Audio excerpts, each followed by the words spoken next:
Saudara-saudara yang terkasih di dalam Tuhan Yesus, puji syukur dengan berkat Tuhan yang diberikan kepada kita masing-masing, sehingga kita masih dapat terus merasakan bagaimana Tuhan ada, Tuhan melindungi, dan Tuhan menjaga kita.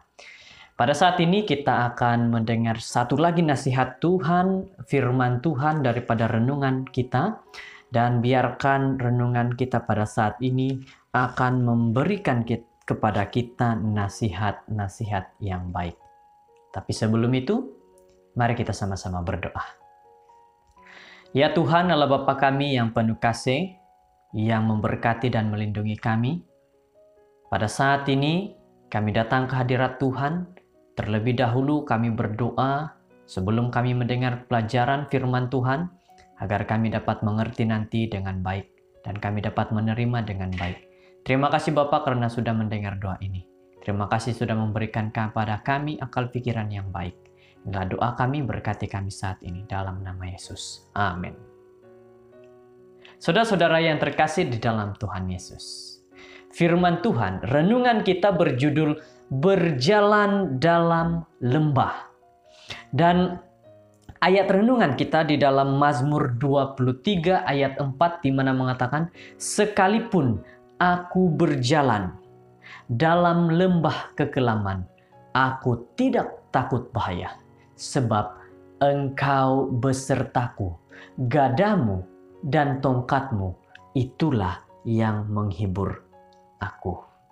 Saudara-saudara, daripada kehidupannya sendiri dan kehidupan semua orang yang setia di setiap zaman, gembala yang baik tahu bahwa untuk benar-benar bertumbuh, seorang tidak boleh selalu tinggal di padang rumput kehidupan yang mempunyai cuaca yang lebih selesa, tetapi mesti lambat laun akan turun dan turun ke bawah ke dalam lembah kekelaman.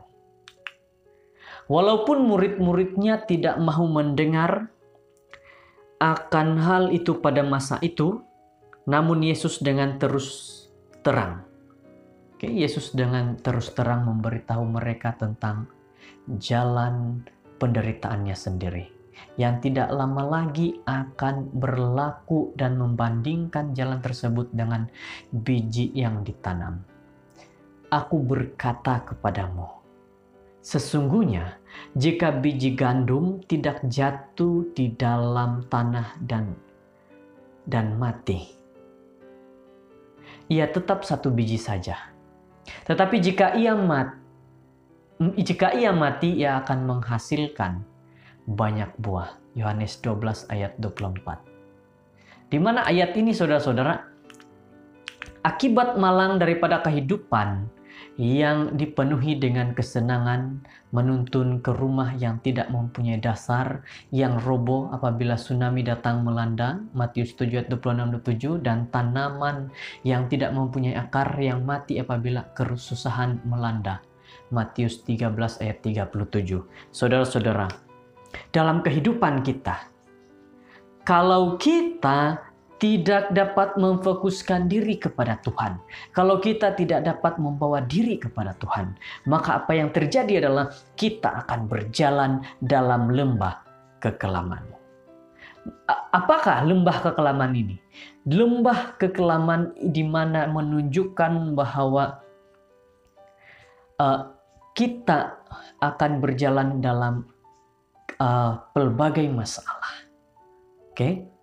Tetapi apa yang diberitahu kepada kita pada saat ini dalam ayat renungan kita, sekalipun aku berjalan dalam lembah kekelaman, aku tidak takut bahaya. Kenapa tidak takut bahaya? Sebab Tuhan beserta.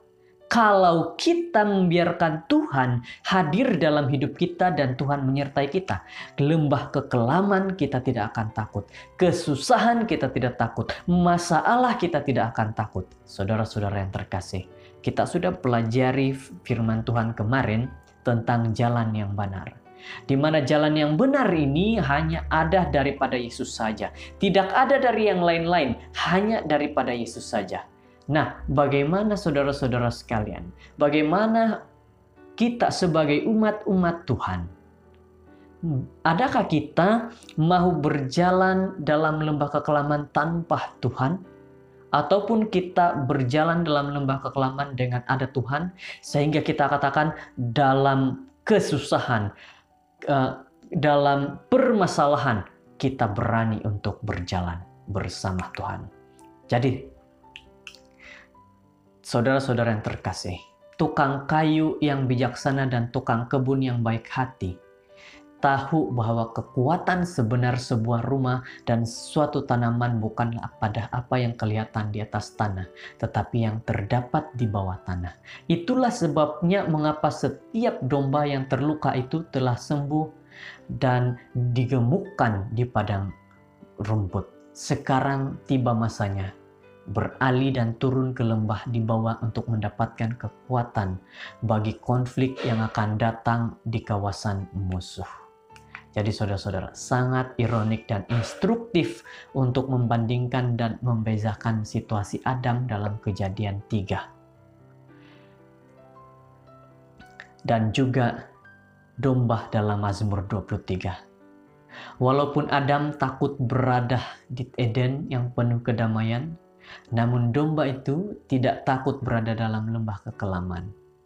Ini mengajar kita bahwa ketakutan tidak bergantung pada di mana Anda berada, tetapi dengan siapa Anda bersama-sama. Sekali lagi saya ingin mengajak kepada saudara-saudara, saya ingin katakan seperti ini.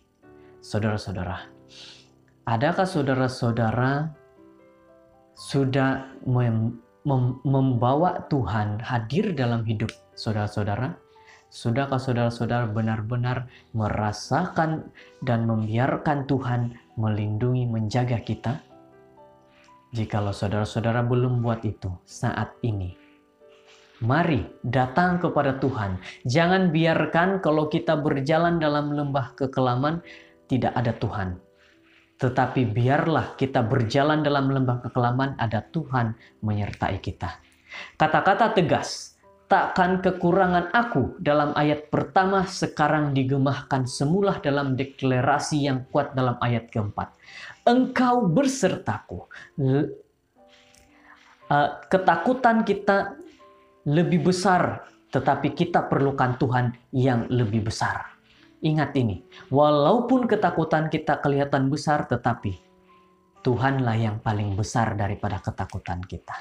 Semoga firman Tuhan kita pada saat ini akan memberikan kepada kita nasihat-nasihat yang lebih baik lagi. Saudara-saudara yang terkasih dalam Tuhan Yesus, jangan biarkan diri kita ini tenggelam dalam ketakutan yang dibawa oleh iblis. Tetapi berjalanlah dalam ketakutan dengan keberanian yang ada bersama dengan Tuhan. Semoga firman Tuhan kita pada saat ini membawa kepada kita lebih kuat, lebih beriman kepada Tuhan. Kiranya Tuhan memberkati. Mari berdoa. Bapa kami yang penuh kasih, kami sudah dikuatkan dengan firman Tuhan, di mana firman Tuhan mengatakan, walaupun berjalan dalam permasalahan, walaupun berjalan dalam lembah kekelaman, lembah yang menakutkan, tetapi kami tetap kuat bersama Tuhan, karena kami tahu apabila Tuhan hadir dalam hidup kami, apapun masalah kami dapat hadapi bersama Tuhan.